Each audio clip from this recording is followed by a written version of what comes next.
Okay, you clicked this video because obviously you want to make money. In this video, I will explain how I made a lot of money selling things through apps. I use other websites like Craigslist, but I'm going to focus on these apps because they're sort of a new thing happening. A backstory on how I got started selling things in general online was a very, very long time ago. I went to a friend's house, did some recording, and he had some really dope speakers. And back in 2011, my speakers were not that good. And they were $500 brand new 8 years prior. So what I did was, just as a joke, I put my current speakers up on Craigslist for $450.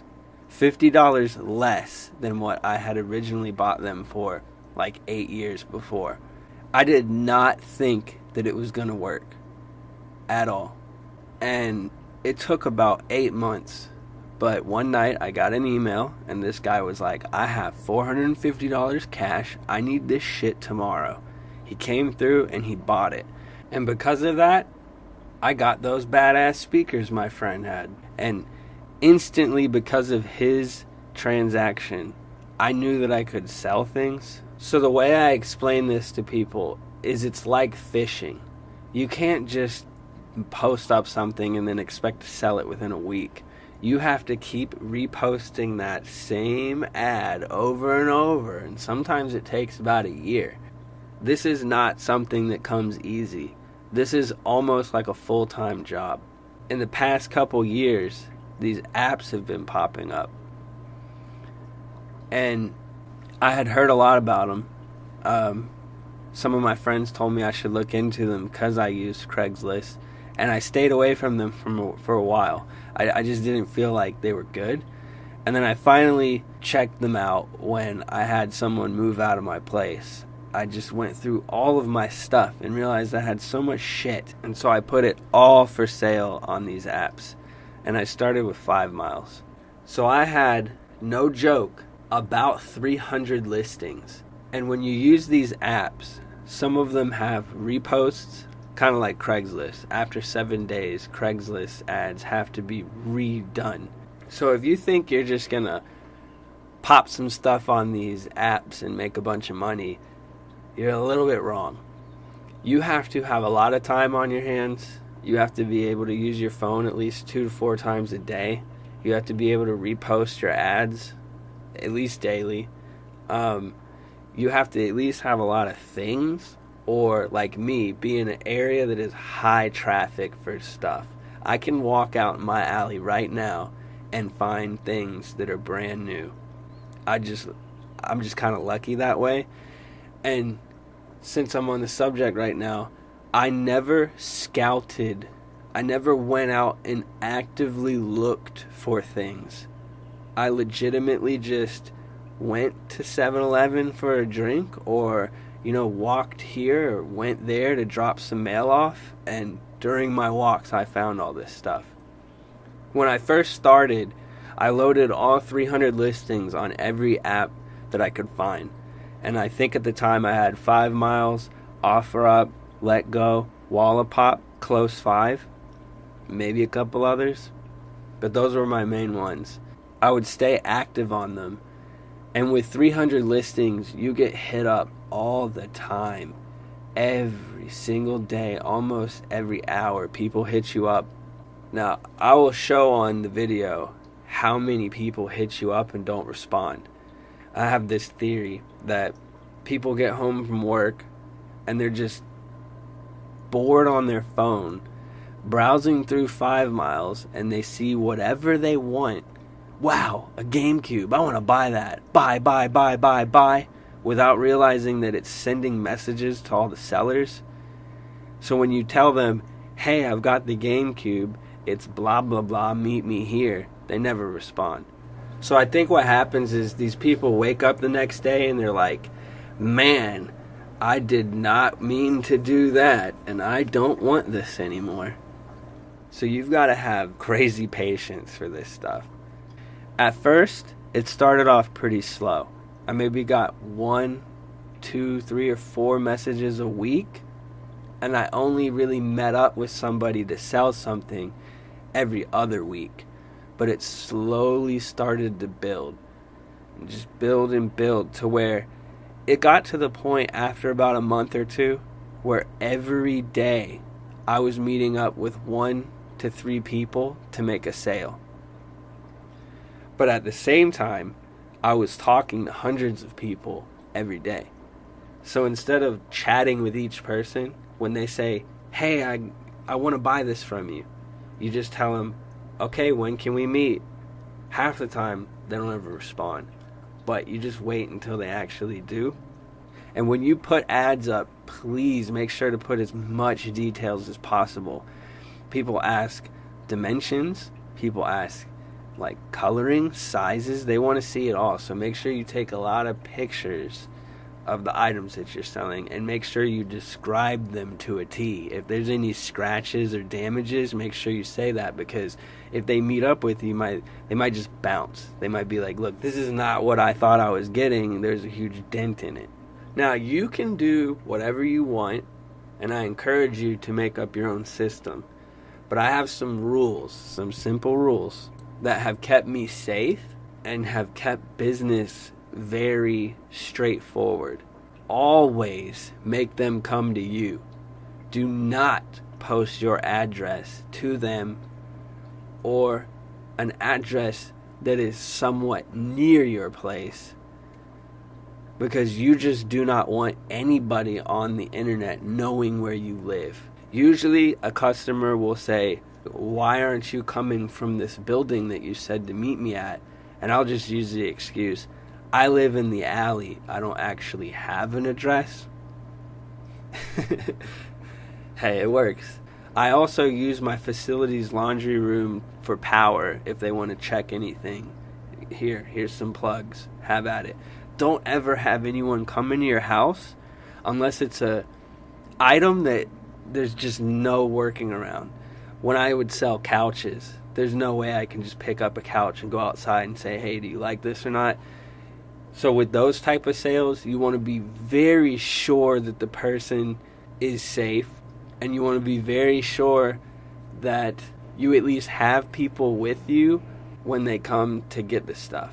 Selling couches and big items is a little difficult in that area. You can't really escape from having them come to your house, but everything else, you should totally have them come to you and you meet them in a spot that is not where you live. So for example, I always have people meet me at the intersection I live near. One of my rules is cash only. A lot of these apps have started to do these things where you can use digital wallets. I haven't really looked into that. I don't like that. I'd rather just have cash. Do not agree to anything other than that, because they're trying to scam you. On another note, I usually tell people to meet me at a specific time. And if they don't meet me at that specific time after 10 minutes, the sale's done and I'm gone. It's rare that happens. I've probably had it happen a couple times where I just leave. Oh, hey, I'm going to be an hour late. Sorry, it's not yours. I'm going to give it to the next person. I've even gone as far to stop sales just because the customer was so outrageous, just so that I could give my item to a different person because they deserve it for not being outrageous. Okay, so I'm going to do like mini reviews of these apps. 5 Miles is probably one of the best ones because of its activity. It has a lot of users. It's an all-around good app. It's glitchy sometimes, and I've had a lot of spam issues with it, where they've been hacked a couple times, and it's just a nightmare. Just think of like getting 1,000 messages. Now I had 300 listings. So when 5 Miles got hacked, their little scam virus things messaged each item I had 10 times. I had to delete so many messages. So 5 miles is awesome. The only drawback I would say about it is that they started adding all these stupid features. Rating a customer or rating a seller, rating a buyer, these things are understandable, but at the same time, it's really dumb. A customer can just leave you a bad review for no reason, give you a 1 star, and block you. And now your rating has dropped and you can't even do anything to retaliate towards them. So 5 miles has overloaded itself with features, but it's got the most activity. So 5 miles is my number one. The second one is OfferUp. OfferUp is not as active as 5 miles, but it's a very clean app. It works very good, and it has a rating system where you don't comment. So if you make a sale, you just give them a 1 to 5 star. And I honestly don't think it impacts your sales that much. OfferUp is a pretty good app. It's just not as active as most of the other ones, but I have made a lot of money using it. I was going to talk about LetGo, but LetGo is such a horrible fucking app that I couldn't even get it to work for this video. And months after, I tried to load it up again and it still won't work. So you're deleted, LetGo. LetGo, fun little story. LetGo used to be Wallapop. And I wish I was talking about Wallapop on this video, because Wallapop was amazing. It was like pretty much rivaling 5 miles. Wallapop had it all, and then I don't know what happened. They bought LetGo and deleted Wallapop, and LetGo is just trash. Don't even bother with LetGo. Another one that I won't speak about is Virage Sale, because I've never sold anything on it. It's so inactive. It's not really worth it. Just might be something to check out. And I live in LA, so that says a lot. The last one is Close 5. Now, I personally think that this is the best seller app. It's not as active as the other ones. Its user base isn't as active as other ones, but it's the best app because there's no reviews, there's no comments, there's no star ratings, there's none of that. It's just like Craigslist. You make a post, someone says, hey, I want that. You meet up, you sell it, you delete the ad. So once you make a sale, once you do the sale and you delete it, it's done with. It's just like Craigslist. I really like Close 5. I wish it was as big as the other ones. Now, on top of all this, Close 5, all of them have these follower features, which I find really weird. On 5 miles, I have a ton of followers. let me check. On 5 miles, I have 152 followers. I don't understand it because I'm selling junk. These are like junk selling apps. It's not like a product thing like, hey, I bought some Astro Jacks. That's cool. I'm going to follow you so I can buy more Astro Jacks or yo-yos. It's no like, hey, I bought a spoon from you. That's cool. I'm going to follow you. Maybe you'll sell a fork someday. I don't get it. And that leads me into my ender. All these apps are great, but in the end, Craigslist reigns supreme. Craigslist will always reign supreme. It's very straightforward, it's easy to use, and you're the boss of it. All these apps with the following features, the ratings, all these weird things they add to it, makes it way more complicated than it should be. In the course of making this video, I ended up selling my Chaos Pad box for $500 through Craigslist. And I've had it sitting on these apps for a long time. So, what I want to say is, if you want to get into selling things, use all these apps and use Craigslist and whatever else you can do. I was also doing yard sales every Saturday. anything that expands your reach. If you just use one app, you only hit that user base. Now I'm going to leave you with some things that people have said to me that just completely encourage me to keep doing what I'm doing. One day, I had a coffee table that had an extension, and I was trying to explain to the guy that when you pop the extension out, it's a little rough getting it back down. It's not broken, it's just really strong to unlatch. And he said, I don't give a shit. It needs to look good for my movie. After, I'm throwing it in the dumpster.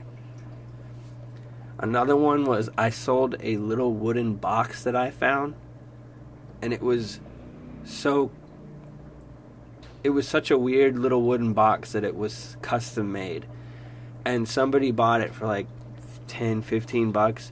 And I asked him, why did you get this? And he said, I don't know, I'm just a sucker for Craigslist. I see a good deal, I get it. And the most recent one is the perfect example of being patient and just waiting and sitting on your price. I put my Chaos Pad box up for sale, and the guy who wanted it, he hit me up and he said, I'm in a band, our Chaos Pad just broke, we're leaving for Berlin tomorrow, we have a show tonight, I have 500 cash, I'm gonna come get it right now.